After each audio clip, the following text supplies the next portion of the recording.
वित्त मंत्री दिया कुमारी ने विधानसभा में बजट पेश किया। बजट में हर वर्ग को लेकर घोषणा की गई, वहीं कई सौगातों की घोषणा भी की गई।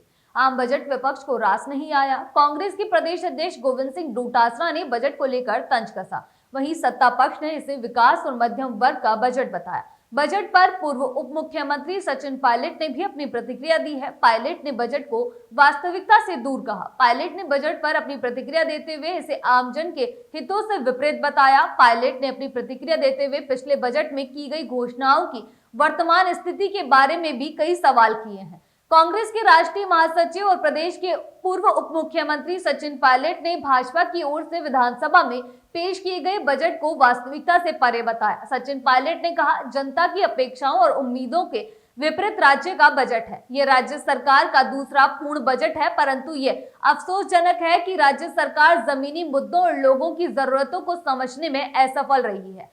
कृषि एवं कृषकों के हित को पूरी तरह से नजरअंदाज किया गया। अपने संकल्प पत्र में एमएसपी पर बाजरे की खरीद और इसके प्रमोशन को लेकर भाजपा ने वादा किया था, जो इस बजट में पूर्ण रूप से नदारद रहा।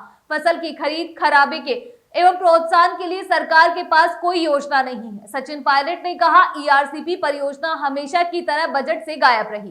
पीकेसी ईआरसीपी की जानकारी को लेकर लगी आरटीआई सरकार ने राष्ट्रीय सुरक्षा का हवाला देकर खारिज कर दिया था, लेकिन इस बजट में भी ये जानकारी सदन के पटल पर नहीं रखी गई।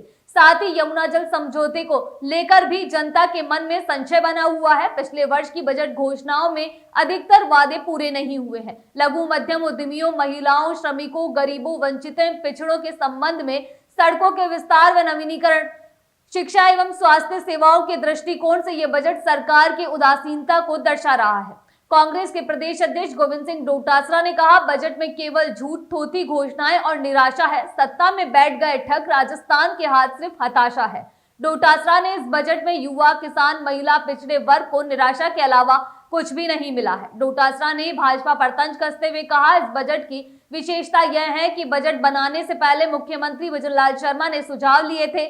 बजट को अंतिम रूप वित्त मंत्री दिया कुमारी ने दिया और विधानसभा में बजट पढ़ा गया। बजट भाषण समाप्त होने के बाद प्रेस वार्ता मुख्यमंत्री ने की और धन्यवाद किया। डोटासरा ने कहा, यह बजट जनता को भ्रमित करने वाला है। केवल आंकड़ों का मायाजाल और शब्दों की हेराफेरी हुई है। डोटासरा ने तो यहाँ तक कह दिया कि नई बोतल में पुराना शरबत मात्र है ये बजट। 150 यूनिट बिजली मुफ्त की घोषणा को लेकर डोटासरा ने कहा कि जो पूर्ववर्ती कांग्रेस सरकार की ओर से 100 यूनिट बिजली मुफ्ती देने की योजना को आगे बढ़ाने का दावा है, जबकि हकीकत तो यह है कि घरेलू उपभोक्ताओं को मिल रही छूट बंद होगी। जो डोटासरा ने भर्तियों और रोजगारों पर भी सवाल खड़े किए। डोटासरा ने कहा कि पुराने बजट में जो बातें थी वही इस बजट में है।